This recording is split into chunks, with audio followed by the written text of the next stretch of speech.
Comment ils vont? Est-ce que le championnat du monde n'aurait pas un nouveau leader?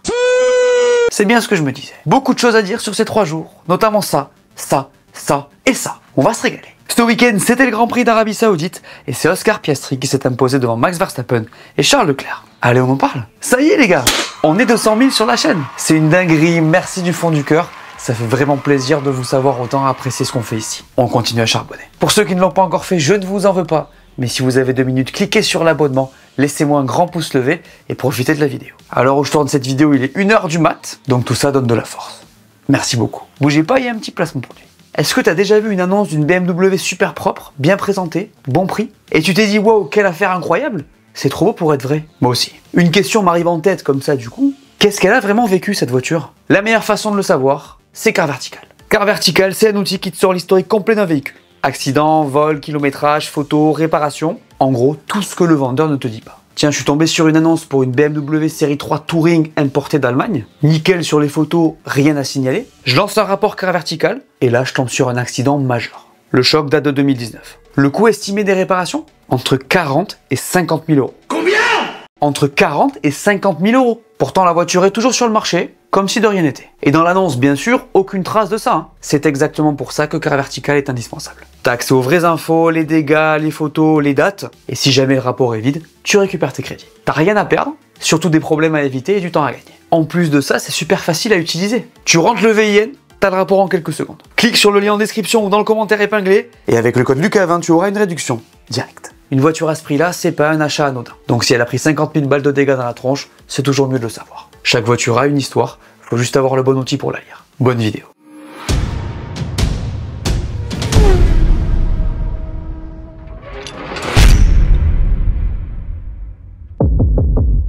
Ma note pour ce Grand Prix d'Arabie Saoudite, c'est 2 sur 5. En réalité, je suis entre le 2 et le 3, je vais pas vous mentir. Un peu comme la semaine dernière. On a eu des qualifs très sympas, une course où il s'est passé 2-3 petites choses, sans plus. Le poleman n'a pas gagné, c'est une première cette saison quand même. Dis-moi qu'on se fait un peu chier sans me dire qu'on se fait un peu chier. Je déconne, c'est une régalade. En vrai, le circuit est tellement ouf que les on-board suffisent pour me mettre bien, je vais pas vous mentir. Et puis encore une fois, 4 équipes aux 4 premières places sur la grille, les gars. Ça fait plaisir. Bref, c'était pas désagréable. Vous mettez combien, vous? Le classement de ce Grand Prix. Oscar Piastri vainqueur devant Max et Charles. Lando P4, Russell P5. Antonelli est 6ème. Lewis est P7 devant les 2 Williams. Et c'est Isaac qui ferme ce top 10.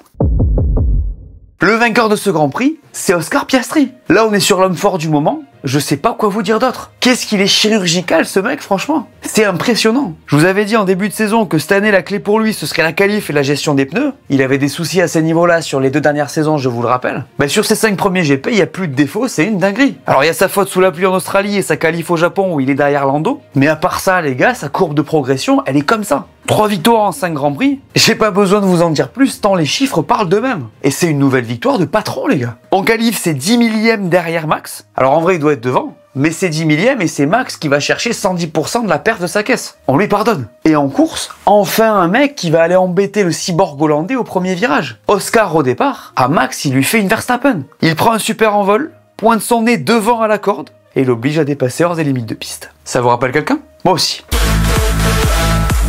Oscar Piastri. Je vous ai dit ou pas qu'il me rappelait le mec qui marche sur la F1 depuis 4 ans? Sur ce move-là, il l'a dit en interview et c'est ce que j'aime chez lui aussi. À partir du moment où il était là où il était, c'était impossible qu'il ne sorte pas de ce virage devant. J'aime ce genre de déclat. J'aime me beurrer la biscotte. Et après ça, Oscar n'a eu qu'à gérer en vrai. Pas besoin de prendre de risques, sachant que Max prenait 5 secondes de pénalité. D'ailleurs, McLaren s'est permise de faire un arrêt à plus de 3 secondes. Puis c'était la croisière jusqu'à l'arrivée. Oscar, il appuyait quand il voulait, il gérait quand il le souhaitait. C'était, je sais pas vous, mais encore une fois, je trouve glacial, chirurgical. Ça déroule, quoi. Et là, pour le coup, avec cette 2e victoire de suite, je trouve qu'il fait vraiment peur dans l'optique du championnat. Le dépassement sur Hamilton, les gars, pour ne perdre aucun temps, c'est une folie. La panoplie est folle et sa montée en puissance aberrante. On va reparler de ça dans la question du jour. Alors, il va falloir voir si ça tient la distance en vrai sur la saison, mais là, c'est vraiment quelque chose. Les gars, on va se dire les termes.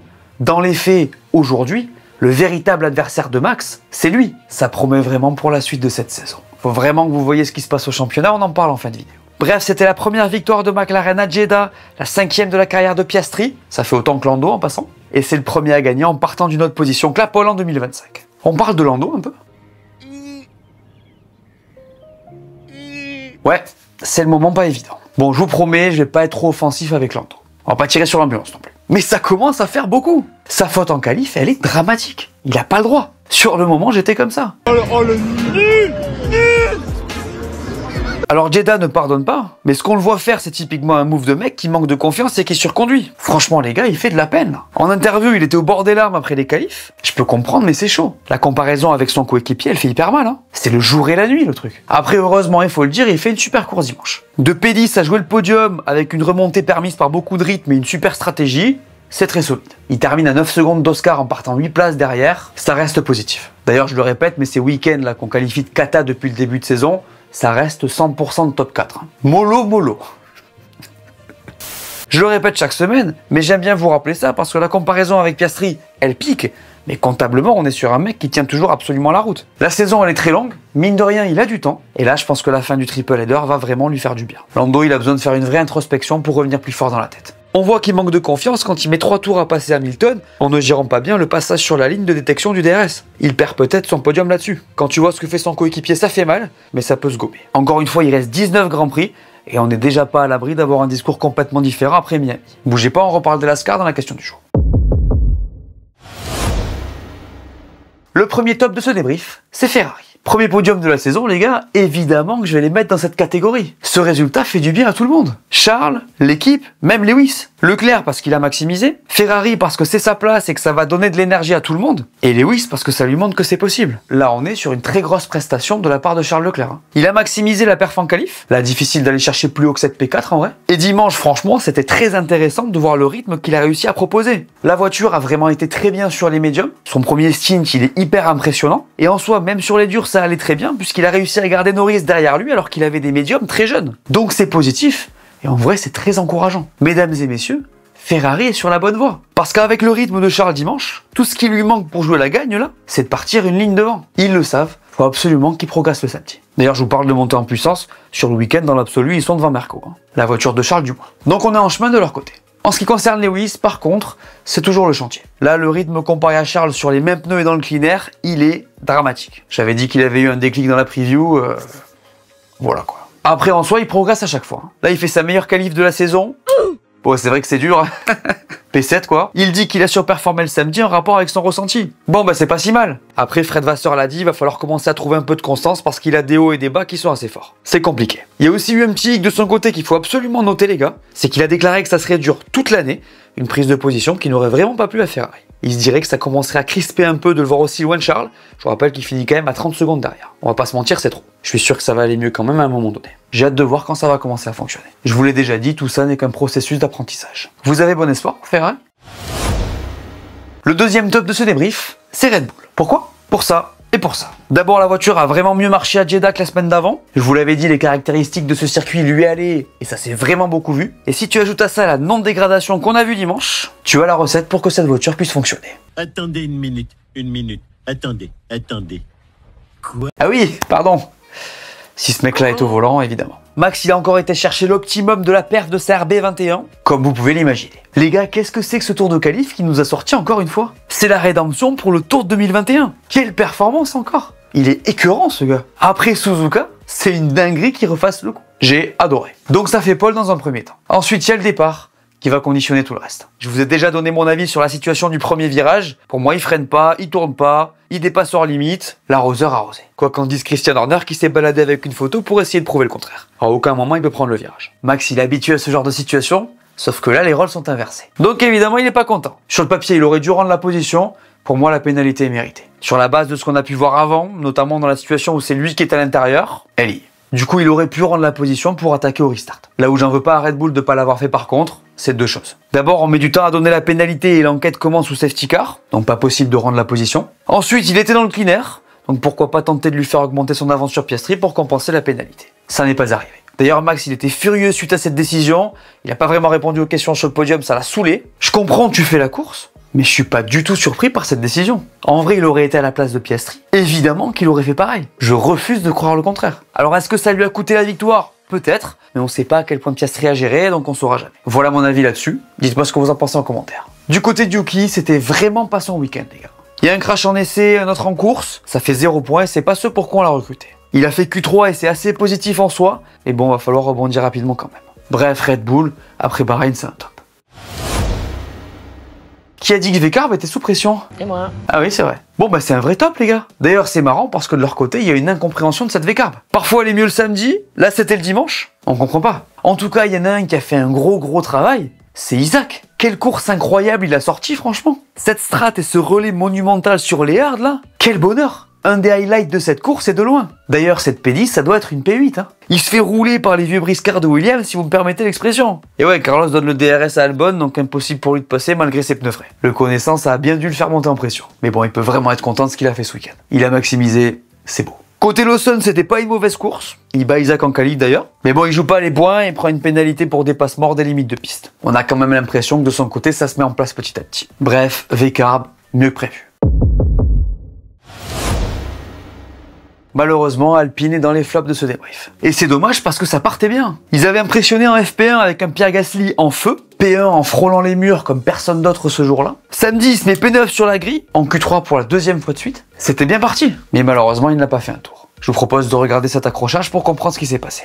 Le départ est donné, Pierre est au coude à coude avec Yuki, au même niveau donc, mais à la corde, c'est lui qui est devant la Red Bull. Il laisse la place à l'intérieur, mais Yuki ouvre son volant trop tôt et accroche la roue arrière de l'Alpine. Ça se joue à pas grand chose, mais ça sort les deux voitures. Et c'est dommage parce qu'il y avait la possibilité de marquer des gros points avec la perf qu'ils avaient. Là, ça coûte potentiellement un peu cher au championnat, et mine de rien, il y a des dégâts. Donc c'est dommage, mais on peut rien faire. En vrai, les gars, avec ce qu'on a vu sur les deux derniers Grands Prix, on peut le dire, ils sont sur la bonne voie. La voiture fonctionne, la base est saine, on a l'impression que l'équipe a mis le doigt sur quelque chose. C'est quand même très encourageant, et j'ai hâte de voir ce que va donner le développement.